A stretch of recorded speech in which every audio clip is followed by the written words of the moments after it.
The wing part suspected of belonging to that missing Malaysian Airlines jet is now in a lab for analysis. Officials are increasingly. On the night of March 8, 2014, a Malaysia Airlines flight carrying 239 people vanished into thin air. No mayday call, no wreckage, nothing, just silence. For over 10 years, experts have spent more than $200 million scanning the ocean floor and still came up empty. But now, a retired British engineer, Richard Godfrey, claims he's cracked the code using faint, nearly invisible radio signals that nobody else thought to check. Some scientists call it impossible. Others are stunned. If he's right, we finally know where MH370 lies. So, what did he find? Can this new method hold up under scrutiny? And is the wreckage really there? Let's dig in. The night the plane vanished. You may know the story of MH370, or at least you think you do. A plane takes off, flies into the night, and then gone. But the truth is, the version most of us have in our heads barely scratches the surface. What really happened that night is way more complex, way more chilling, and honestly, it raises more questions than answers. Let's rewind. It was March 8, 2014.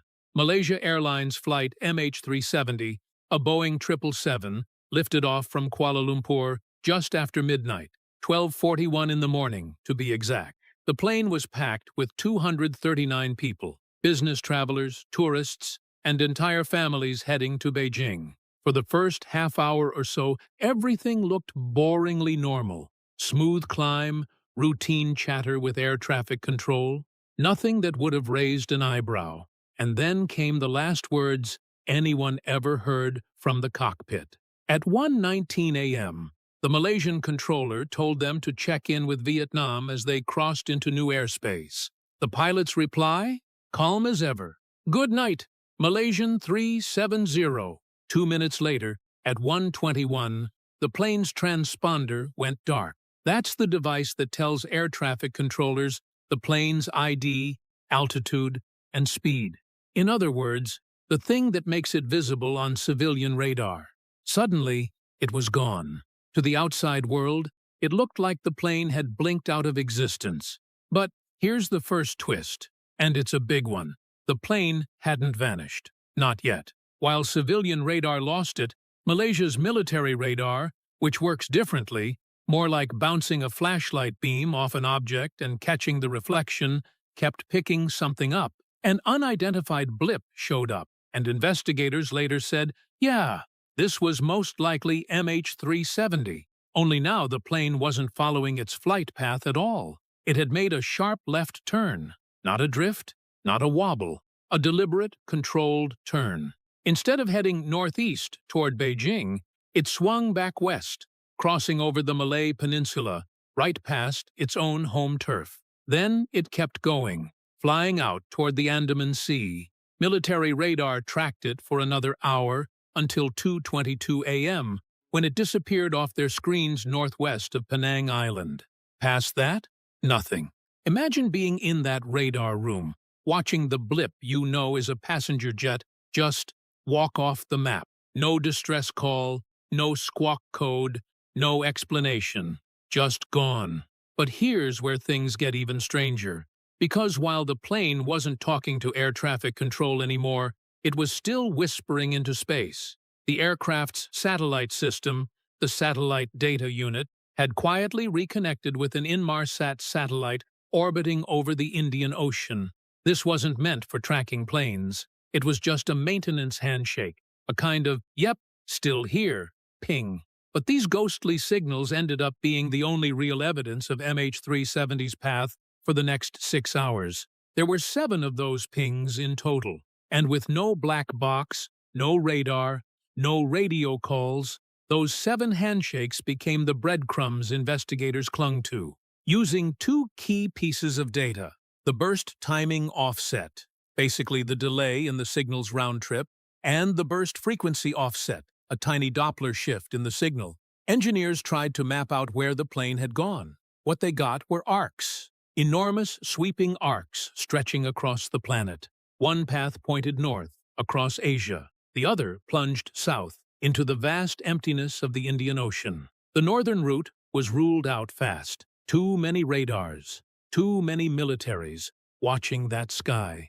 Somebody would have noticed a rogue Boeing, so all attention went south. That led to what we now call the seventh arc, the final line drawn at 8:19 a.m. when the last handshake came in. According to the math, that's when MH370 was most likely ran out of fuel, drifting down somewhere along that lonely curve in the Indian Ocean. And so began one of the biggest, most expensive searches in aviation history. Dozens of ships, planes, and later deep-sea drones scoured an area of 120,000 square kilometers of seabed. That's about the size of Pennsylvania, for context. They spent years and hundreds of millions of dollars dragging sonar across the ocean floor. And what did they find? Nothing? Well, not completely nothing. Over time, a handful of pieces of debris washed up. A wing flap in Reunion Island, some interior paneling in Mozambique, more bits in Madagascar. But none of that debris gave investigators a smoking gun. No cockpit voice recorder, no flight data recorder, no real answers. The search had hit a wall. The Inmarsat math seemed brilliant at first, but if it was so perfect, why did it lead to an empty ocean? That's the question that still haunts people. Something in the official story wasn't adding up, and in the middle of that vacuum, with no clear wreckage, no clear explanation, came a flood of theories, some wild, some chillingly possible. But one of the most intriguing voices to step into this mystery was Richard Godfrey, the man who says he's figured out where MH370 really is, and who stunned the world with his proof. We have oceanography, drift analysis, we have the performance data from Boeing. The story everyone believed, but shouldn't have. Here's the thing, when you strip away all the noise, the official story of MH370 is actually kind of simple. Too simple, maybe. In the years after the plane vanished, investigators, media outlets, and even some aviation experts latched onto one explanation. It goes like this. Captain Zahari Ahmad Shah, the 53-year-old veteran pilot with more than 18,000 flight hours, hijacked his own plane. According to this version, he calmly switched off the communication systems, made a sharp U-turn across Malaysia, depressurized the cabin so everyone else on board passed out, then kept flying south into nowhere for nearly 7 hours.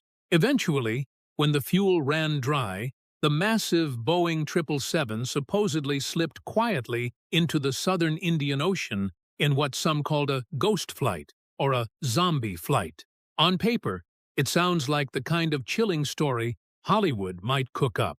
A respected pilot turning into the villain, carrying 239 people to their deaths. But here's the problem.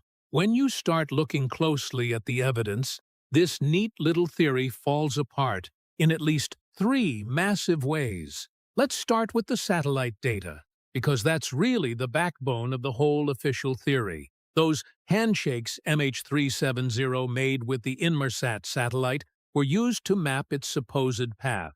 But here's where things get messy. The very last set of data, around 8:19 in the morning, shows something strange. The burst frequency offset, or BFO for short, suggests the aircraft wasn't just gliding down gently, like an engine-out airplane trying to ditch safely. Instead, the numbers point to a sharp drop in altitude, a sudden downward acceleration. Think more like a nosedive than a calm glide. In fact, the Australian Transport Safety Bureau's own review of the BFOs in 2016 suggested the jet may have been descending at up to 15,000 feet per minute.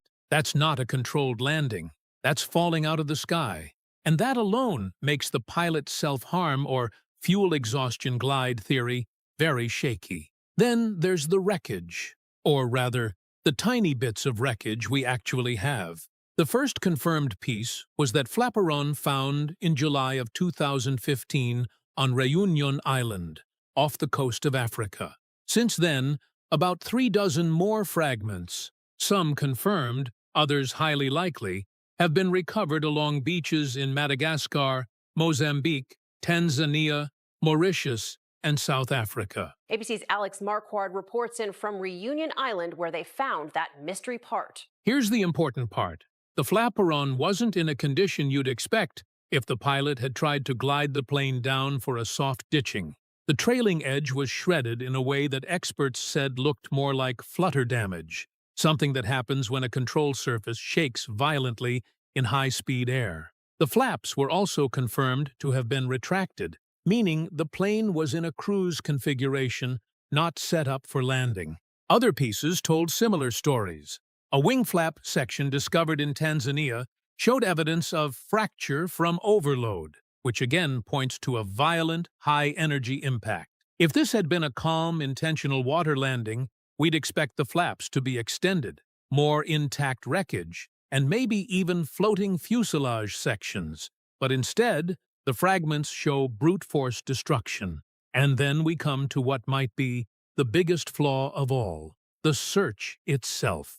Governments spent hundreds of millions of dollars scouring the Indian Ocean, mapping more than 120,000 square kilometers of seabed. But here's the kicker. The entire operation was built on a chain of assumptions. Investigators assumed the satellite pings painted a precise track. They assumed the plane's fuel burn was exactly what the models predicted. They assumed autopilot kept the jet flying straight until the tanks ran dry.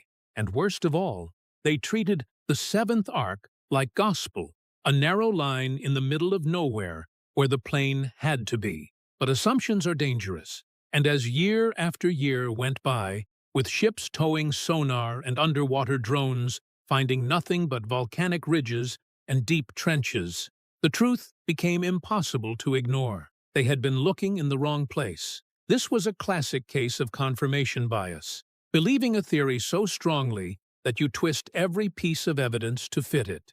The pilot's self-harm story was neat and easy for headlines, but the real evidence was messy and contradictory. So, where does that leave us? By the time the official search was suspended in early 2017, people were frustrated, angry, and desperate. Families of the victims still had no answers. Aviation experts admitted they were baffled, and the public was left with a story that didn't add up. If the neat explanation about Captain Zahari wasn't right, then what was? Could the satellite data have been misread? Could the wreckage be pointing to a totally different kind of crash? Or was there another method, some overlooked piece of technology that could actually track MH370 more accurately than anything the official search teams had tried? That's where Richard Godfrey enters the picture. A retired British aerospace engineer with a taste for puzzles, he decided to take a completely different approach. While governments were stuck staring at satellite pings, Godfrey was asking a question no one else had dared to ask. And his answer would shake everything we thought we knew about MH370. Richard Godfrey's crazy-sounding idea that might not be so crazy. 2 years after people had given up on MH370 ever being found, one man in his 70s, sitting quietly in his study, was asking himself a question so odd that it sounded like the start of a bad joke. What if a missing plane could be tracked? Not with satellites, not with radar, not even with military tech, but by amateur radio hobbyists tinkering in their garages. That's the kind of question Richard Godfrey, a retired British aerospace engineer, started asking around 2 years after the disappearance. Credible evidence is provided, and the search will resume. While governments were pouring millions into searches that kept turning up nothing but empty ocean, Godfrey wasn't satisfied. He had spent his life solving engineering puzzles, and this was the biggest one he'd ever come across. So he dug into a technology almost nobody outside the ham radio community had even heard of, something called WSPR. WSPR, Weak Signal Propagation Reporter, is a weird little system invented in the 2000s. Basically, thousands of amateur radio enthusiasts all over the world send out tiny whisper-like radio signals every couple of minutes. The signals are ridiculously weak, often less than 1 watt, about the same power as a nightlight, but they can bounce off the ionosphere and travel thousands of miles. Think of WSPR like a giant spider web stretched around the whole globe. Each thread is one of those weak signals, moving back and forth between 2 stations. Most of the time, it just helps hobbyists figure out how far their signals travel. But Godfrey realized something big. If a huge airplane slices through one of those threads, it leaves a disturbance. It doesn't sound dramatic. It might just be a tiny dip in the signal strength or a little shift in frequency, sometimes less than a single decibel. But those disturbances get logged every single time in an online database called WSPRnet. And that database is huge. Years' worth of data, billions of little tweets from radios all around the world. Godfrey thought, if MH370 really flew across the Indian Ocean that night, then it must have crossed dozens of those invisible threads. And if he could find those disturbances, he might be able to map the plane's path like a trail of breadcrumbs. So he rolled up his sleeves and started digging. This wasn't a weekend project. It became his obsession. For 3 years, he combed through the WSPRnet archive, which meant dealing with more than 200 billion lines of raw data. He had to build custom software just to filter out all the false alarms, things like solar storms, background interference, under the normal chaos of the ionosphere. And then, slowly, a picture started to form. On the night between March 7th and March 8th of 2014, when the Boeing 777 disappeared, Godfrey found roughly 130 WSPR anomalies over the Indian Ocean. Not random noise, not explainable by weather or radio interference. When he plotted them on a map in the order they happened, they lined up into a track. The track began right where Malaysian military radar had last picked up the plane. From there, it curved southwest, then turned south. Exactly the kind of turn investigators had long suspected, but with far more precision. And the trail didn't just fade away. It ended at a very specific spot, 29.128 degrees south, 99.934 degrees east. That's about 1,500 kilometers west of Perth, Australia. Deep water, yes, but still about 200 kilometers inside an area that no official or private search had ever touched. For the first time in years, someone had produced a brand new data-driven location for MH370. Not a vague guess. Not another, maybe over here. A single point, backed up by hard numbers. But numbers aren't enough. Putting the numbers to the test. Numbers on a page are just that, numbers. They don't drag a plane off the ocean floor. They don't give families closure.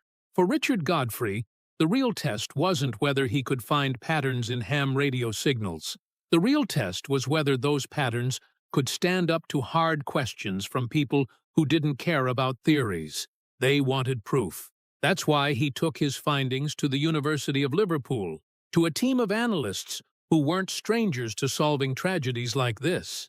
These were the same experts who had helped track down the wreckage of Air France Flight 447 after it went missing in the Atlantic. The aircraft begins to roll. It begins to go from one side to the other side. Back in 2011. If Godfrey's numbers were smoke and mirrors, they'd know instantly. So what exactly did he put in front of them?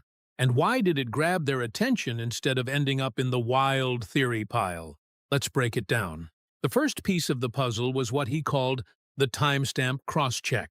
This was basically a reality check. Did the disturbances he found in the WSPR data match up with the actual timeline of MH370's flight? If those radio blips were happening hours before or after the plane's known pings with the Inmarsat satellite, the whole theory would collapse. But the opposite happened. Every single one of the 130 anomalies Godfrey flagged lined up almost perfectly, within about 4 minutes of an Inmarsat ping. That's not the kind of coincidence you brush off. That's a pattern.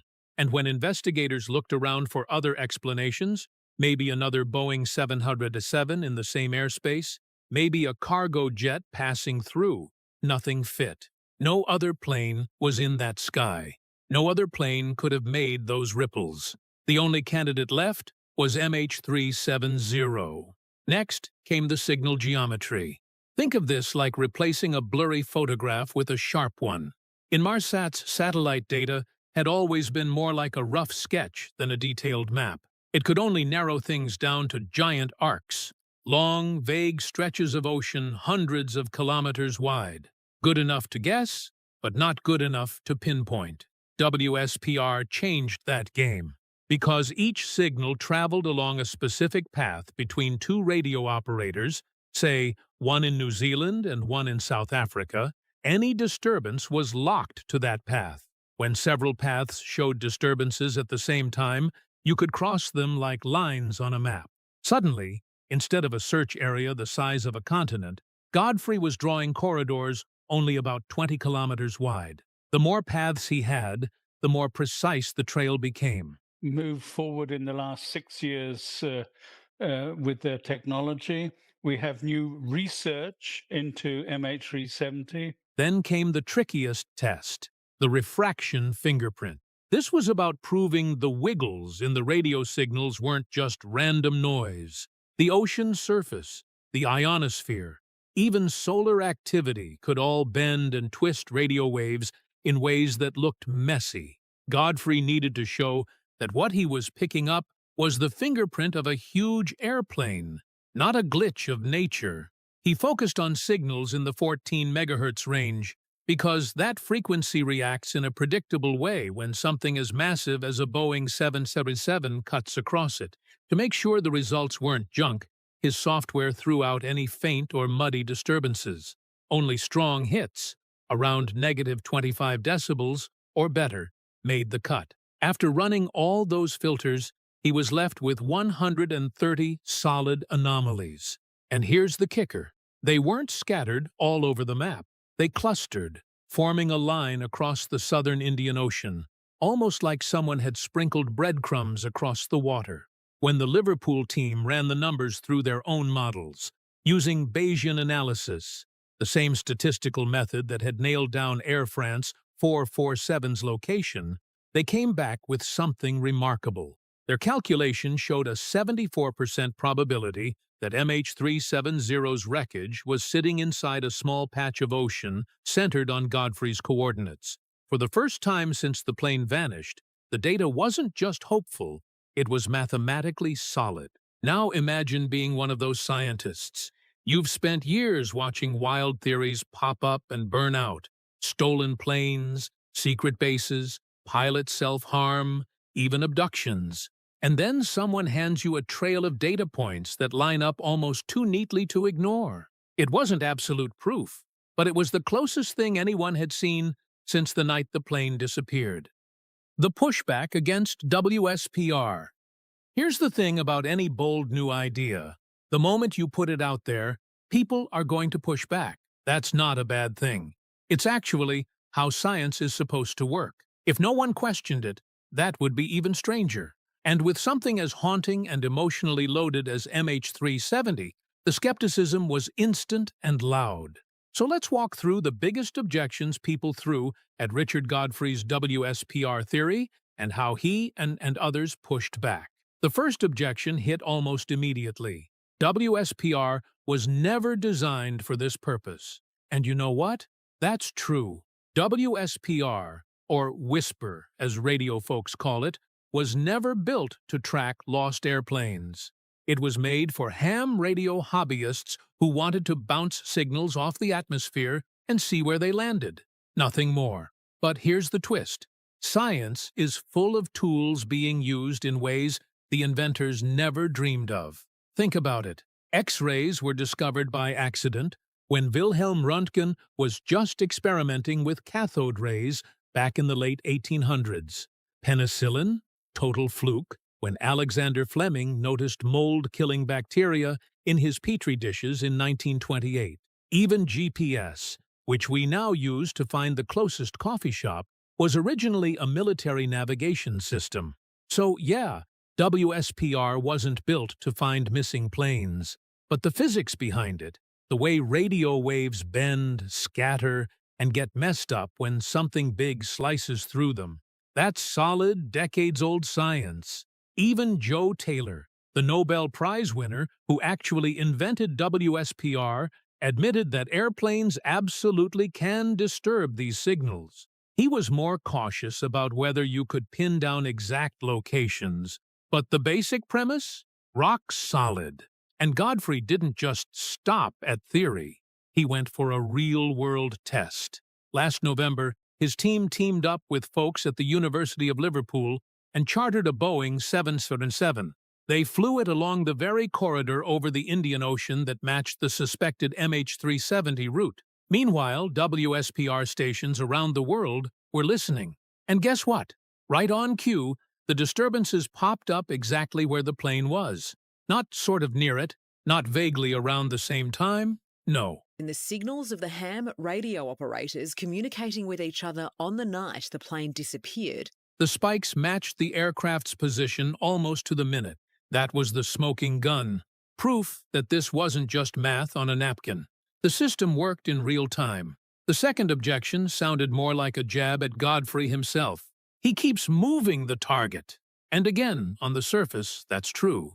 His first calculations years ago pointed to a crash site closer to 33 degrees south. Then it shifted to 34. Then, finally, to 29 degrees south. Critics pounced, saying it looked like guesswork. But here's the thing. In science, changing your answer as you get better data isn't failure. It's progress. When Copernicus first laid out the idea that the Earth wasn't the center of the universe, his math wasn't perfect. It took later astronomers, refining the data, to tighten the model. Same deal here. Godfrey didn't just throw darts at a map.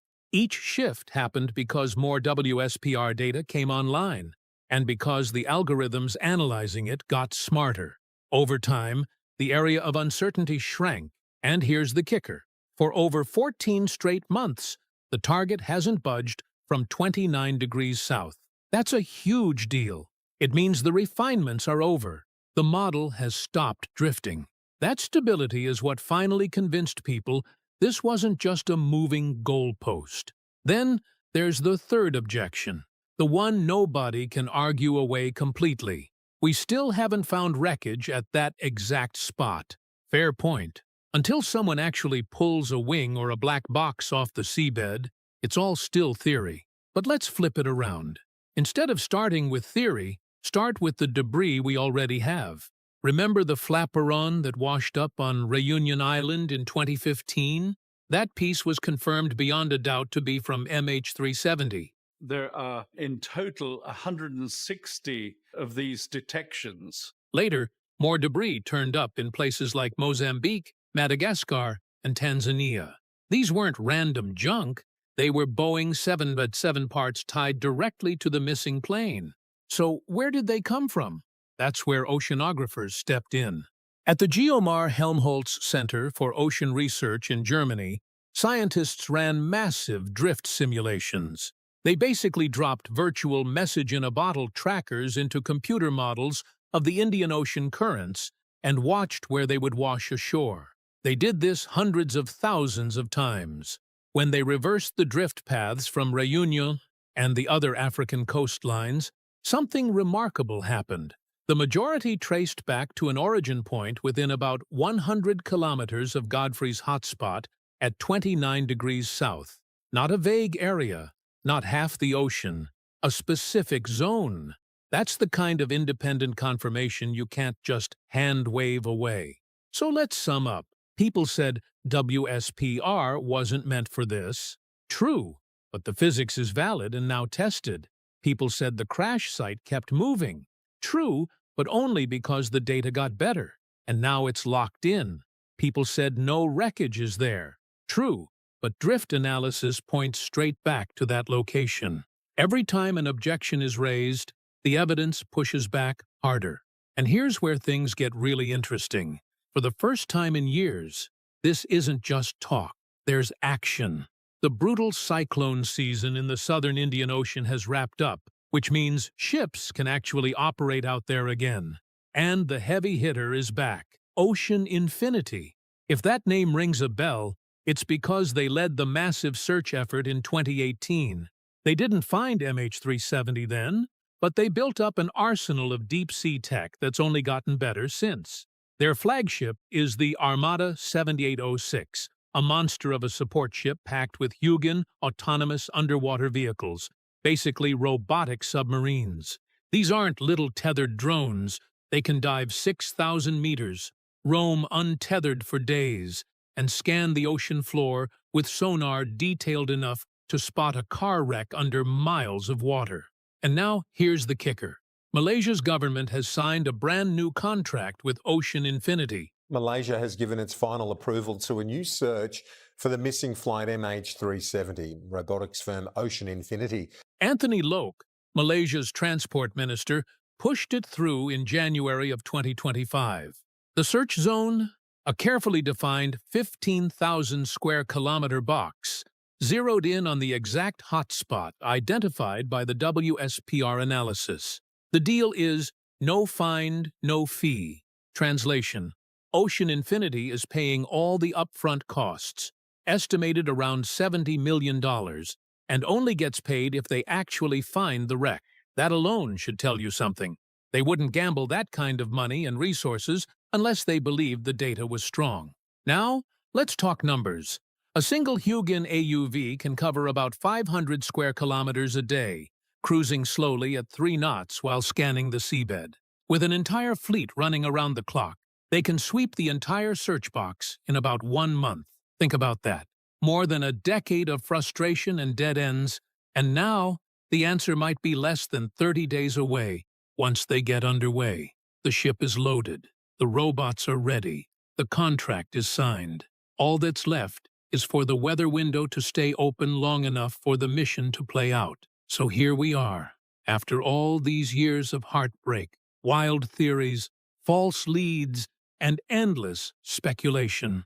The pieces are finally lining up: solid data, a defined target, and the tech to get the job done. The question is no longer, can MH370 be found? The question now is, are we finally about to close the book on one of the greatest mysteries of our time? Thanks for watching, fam. If you enjoyed this video, be sure to like and subscribe to our channel. While you're still here, check out the next video that pops up on your screen. You never know what you might discover next.